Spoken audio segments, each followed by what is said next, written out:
Every city has quiet corners where ordinary people carry extraordinary burdens, and Maria cleaned castles the same way she cleaned small apartments back home, with steady hands and a guarded heart. She told herself this was just another job, even as the iron gates closed behind her, and the shadows of the ancient palace stretched across the marble floor. The Vampire King was not the monster rumors described. When Maria first saw him, he stood alone by a tall window, eyes distant, shoulders heavy as if he carried the weight of centuries. There was a sadness in his stillness that made her pause with the broom in her hands. She lowered her gaze and went back to work, reminding herself that her purpose here was simple: earn enough to give her young son a safer life. Each morning she passed him silently. Each evening she felt his eyes follow her with quiet curiosity. Neither of them spoke, yet something gentle and unspoken formed in the empty space between them. One stormy night, while polishing the great hall, Maria heard a sudden crash echo down the corridor. Fear tightened in her chest as she ran toward the sound. She found the king collapsed against a stone pillar, his skin pale, his breathing uneven. Ancient weakness had returned without warning, draining the strength from a being thought untouchable. Servants gathered at a distance, terrified to approach. Ancient rules warned no human should touch the Vampire King. Maria's mind raced. If no one helped, he would die. Kneeling beside him, she felt the chill radiating from his body. His eyes fluttered open just long enough to meet hers, filled not with command but with helpless trust. She remembered her son's fragile breaths during childhood illness, how fear never allowed her to hesitate before acting. Ignoring every rule, Maria lifted his face and pressed her lips to his, offering the only warmth she had. The time seemed to stop. The storm raged beyond the windows as an unexpected pulse passed between them. The king's breath caught sharply. Maria pulled back, trembling, suddenly unsure of what she had done. The servants gasped. Slowly, impossibly slowly, colour returned to the Vampire King's face. His eyes opened fully, glowing not with power but with shock and something far more human. And as he looked at the trembling housemaid who dared break ancient law to save him, Maria realized her life had just crossed into something far bigger than survival. Because the king did not rise in anger. He reached for her hand. The Vampire King's fingers were cold around Maria's hand, yet his touch held no threat. The hall was silent except for the storm fading into distant rain. The servants remained frozen, unsure whether to flee or kneel. Maria's heart pounded so loudly she feared everyone could hear it. "You should not have done that," the king whispered, not as a warning but as a confession.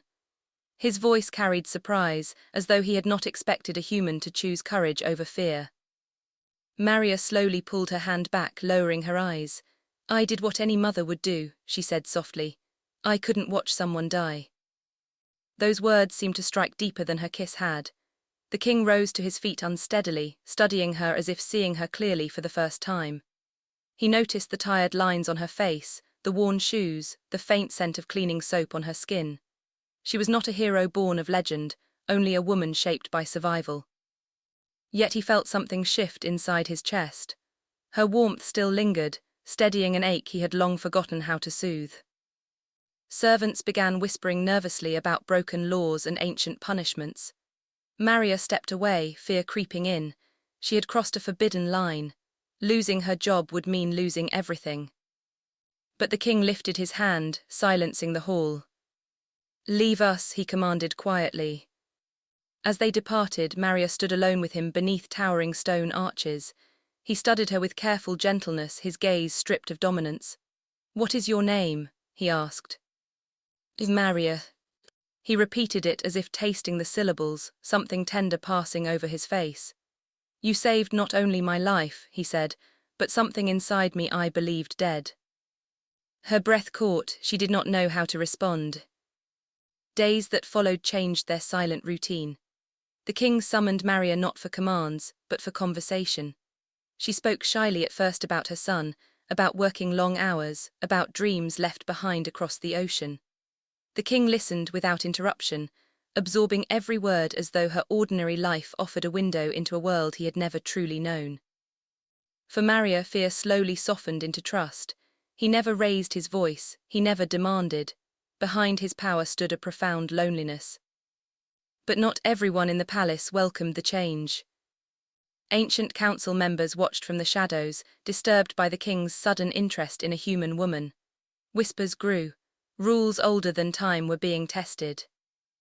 One evening, as Maria prepared to leave the chamber, she felt a strange heaviness settle in the air.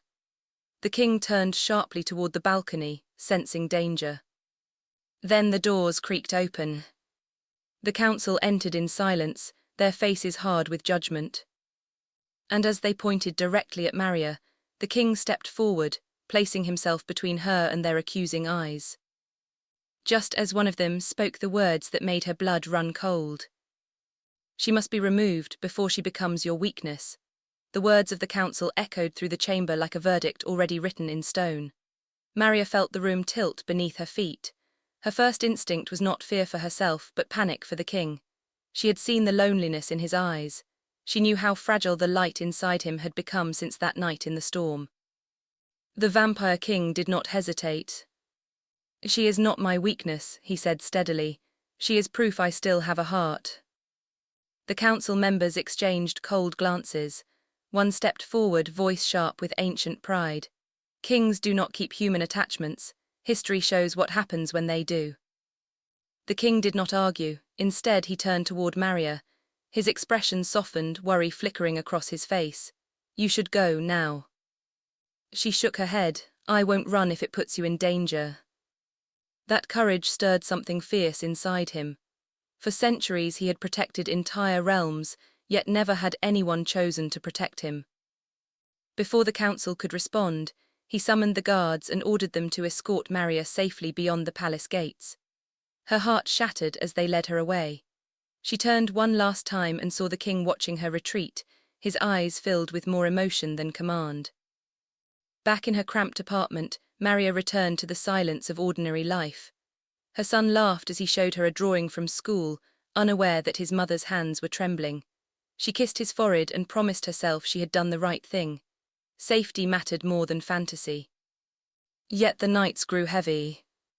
Strange dreams began haunting her sleep. She saw the king standing alone beneath endless stars, whispering her name into the wind. She woke each time with warmth in her chest that did not make sense. At the palace, the king suffered in quiet restraint. Council pressure mounted. They demanded distance, demanded obedience. But he felt weaker with every hour away from her presence, as if the life she had rekindled inside him was dimming once more. Then rumors reached Maria. Neighbors whispered of strange dark figures seen near the castle walls. Sudden unrest stirred in the old city. Something dangerous was awakening, something drawn by the shifting energy between human and vampire king. One night, as Maria tucked her son into bed, a heavy knock thundered at her door. 2 royal guards stood outside. Their faces were pale. "You must come with us," one said urgently. "The king has fallen again." Blood drained from her face. On the long ride back to the palace, dread wrapped around her heart like ice. She prayed with every breath, remembering the warmth of that forbidden kiss, fearing it would never be enough this time. As the palace gates creaked open, Maria felt the truth before anyone spoke. He was slipping away. And as she rushed toward the chamber where the vampire king lay unmoving, she realized with terrifying clarity. The council was not the greatest danger anymore. Time was the corridors blurred as Maria ran. Torchlight flickered against stone walls, shadows racing beside her like silent fears. When she reached the chamber, the guards hesitated, but the moment she stepped forward, the heavy doors opened, as if responding to her presence alone. The vampire king lay on his bed of carved obsidian, his skin nearly colorless, breathing shallow and strained. Faint lines of ancient symbols glowed around the room, signs of rituals the council had begun without her. They had tried to save him using old magic, but the energy felt wrong, cold, empty. Maria rushed to his side. "You're not allowed here," one council member warned, entering quickly behind her. She did not look back. "Then stop me." Silence followed her words. She took the king's hand. It was colder than before. Memories flooded her mind. Her son's fever years ago. Her endless prayers whispered into dark hours. The strength she never realized lived inside her until she needed it. Leaning close, she whispered, "You told me I saved your heart, let me save you again." This time she did not kiss him out of impulse. She did it with intention, placing her lips gently against his, offering warmth, courage, and unwavering belief. Tears slid down her cheeks as she begged quietly for him to stay. Nothing happened. Panic tightened her chest. Then suddenly the ancient symbols dimmed. A pulse of golden light shimmered between them. The king's breath deepened, like lungs remembering how to truly breathe. Warmth moved slowly back into his skin. The council fell into stunned silence. Maria pulled away, searching his face for life. His eyes opened. Not glowing with power, glowing with clarity. He inhaled sharply and whispered her name. The relief broke her and she let out a trembling sob. He reached weakly for her cheek, brushing away her tears. "You came back," he said. "I wasn't going to let you face this alone." The chamber was no longer filled with awe but unease. The council realized something profound had changed. Her presence had done what their centuries of ritual could not. Yet fear followed wonder. The eldest council member spoke quietly, voice heavy with realization. "This bond is rewriting our laws. If word spreads, enemies will come. They will test this connection." Maria stood slowly, still holding the king's hand. For the first time she did not feel small beside him. "Then we face them together," she said. The king turned toward the council, no longer weakened but resolute. "You will not touch her," he commanded. "From this moment on she is under my protection." Uneasy murmurs filled the hall. But deep within Maria's heart another fear stirred. Saving him once had been bravery. Saving him again would bring consequences neither of them yet understood. And as the palace settled into uneasy silence, the king tightened his grip on her hand and spoke words that sent a chill through her soul. "They won't only come for me, they will come for you." Did not sleep that night. She sat beside the vampire king's bed while pale dawn crept through the tall windows. The warmth had fully returned to his skin, yet worry lingered in his eyes. He studied her quietly, as if memorizing her presence, knowing the peace between them could be fragile. "You risked everything for me," he said softly. She attempted a small smile. "I've been risking everything since I became a mother." His gaze darkened with emotion. For centuries he had ruled from strength alone, never understanding courage born from love instead of power. The council wasted no time confirming his warning. Protective wards were reinforced around Maria's residence. Guards quietly began rotating through the palace corridors at unusual hours. Whispers of rival vampire clans stirred through unseen channels. Enemies believed the king had discovered a weakness, not a bond. Maria felt the tension pressing against her chest like invisible weight.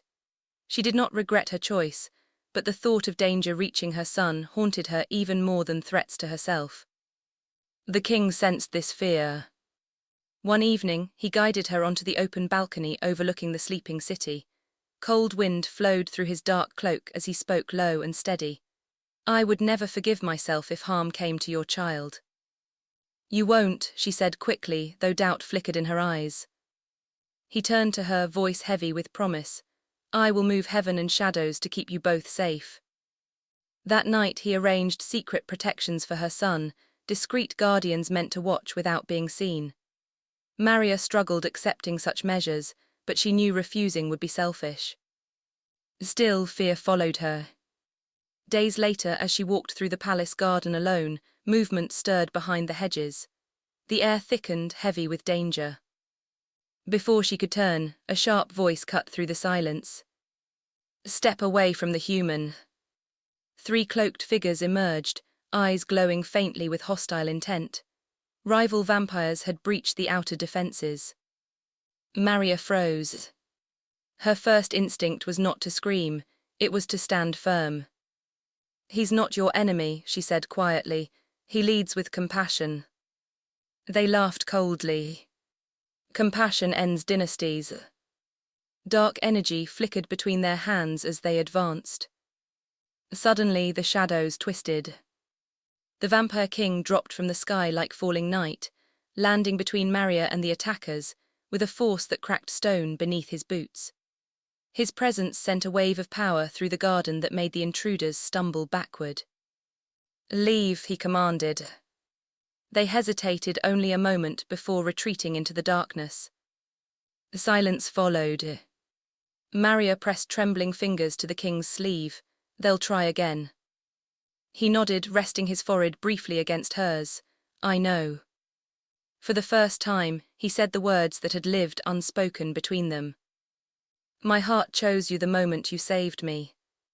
The confession filled her with warmth and terror both. Because love made courage grow. But it also made targets clearer. And as distant thunder rumbled over the city, neither of them noticed the silent eye watching from the highest tower, already planning the next move. One that would force Maria to choose between her own family and the vampire king himself. The night of reckoning came without warning. Fog settled over the palace like a living veil, muffling every sound. Deep within Maria's chest, an unexplainable unease swelled. She rose from her bed and rushed toward the chamber where the vampire king slept. She never reached it. A hooded figure stepped from the mist and placed a sealed letter in her shaking hands. "Choose," it read, "before dawn." Her breath caught as the message burned into her thoughts. Hidden within the wax seal was a whispered location where her son had been taken. The world narrowed to a single truth. She ran. The king sensed her absence the moment she was gone. Ancient instincts flared, driving him through the palace corridors as alarms finally sounded. When he reached her empty chamber, dread pierced even his immortal heart.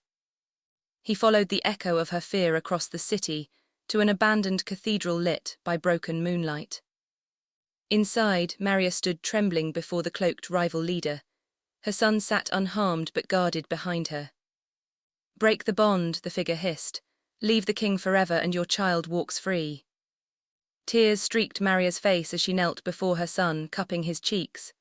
"No matter what happens," she whispered, "you are my purpose."